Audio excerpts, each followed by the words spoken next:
Every region of England has pledged to improve care for people suffering mental health crises and to end the use of police cells under the Mental Health Act. Pilot projects are to be launched in 6 areas to help staff on the emergency 111 helpline deal with calls about mental health more effectively. Mind, the mental health charity, says the additional investment is necessary. It is achievable as long as there's sufficient resources put into mental health services so that they can provide the crisis care that is so desperately needed by many people. So what we need to see is additional investment in mental health.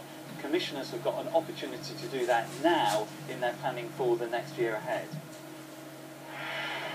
In Birmingham now is Lee Dargue, chairman of the LibDem Mental Health Association. And one of the statistics that surprised me just reading up around this issue is the fact that police officers actually spend between 15 and 25% of their time dealing with suspects with mental health problems. There is a real issue to be addressed here, isn't there? Yes, good afternoon, Sarah Jane. Yeah, there's a big issue with regards to what we call crisis care and finding appropriate places for people to go who are suffering mental health problems.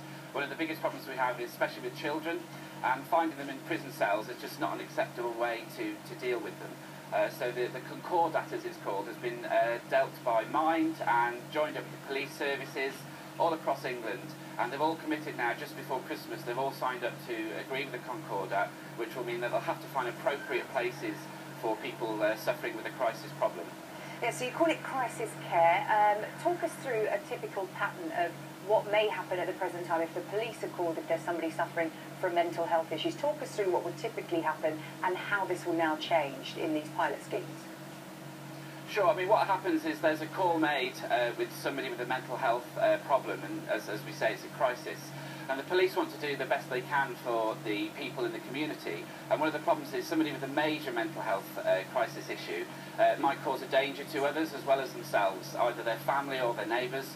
So the police have to perhaps take them out of their existing situation and take them away for extra support. The problem we've got at the moment then is that they can be taken to a prison cell, which isn't a welcoming environment. The police have to do something quite rightly.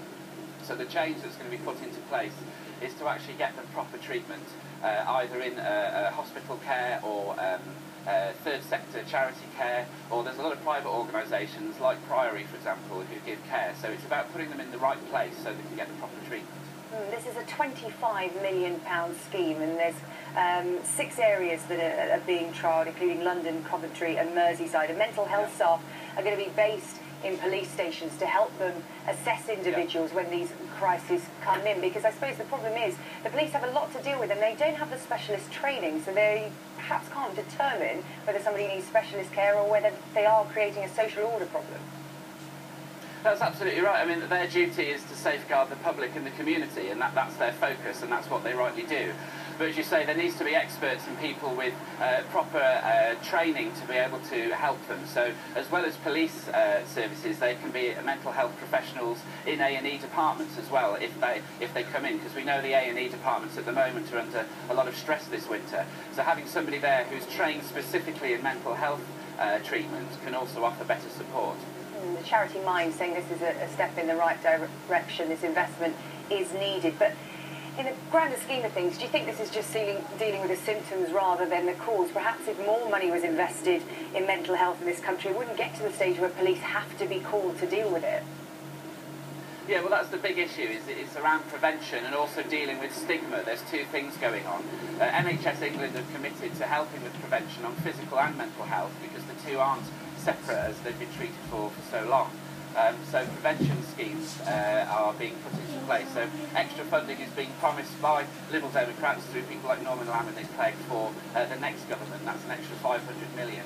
But there's money being spent on now for prevention programmes, and one of the pilot schemes that's going out is regarding mental health training for the 111 service. So there's extra money being put into that. But there's also being extra money put into people with things like eating disorders, and specifically young children. So there's money being spent now. We would like to spend more, and we've set our position out on that quite clearly, and you'll get more information in the coming weeks. But there's money actually being spent right now. So the other part then is about stigma. So Mind have created a tool called Rethink, which is really looking at helping people to say, do you know what, it's okay to admit I've got a mental health problem because it can affect anybody. So once people can start feeling comfortable in actually admitting they've got an issue, they can then go and seek the treatment that they actually need. Yeah, 1 in 4 of us will suffer a mental health problem at some point, research tells us. Okay, Lee Dargue, really interesting to speak to you this afternoon. Thanks for speaking to us here on Sky News. Thank you.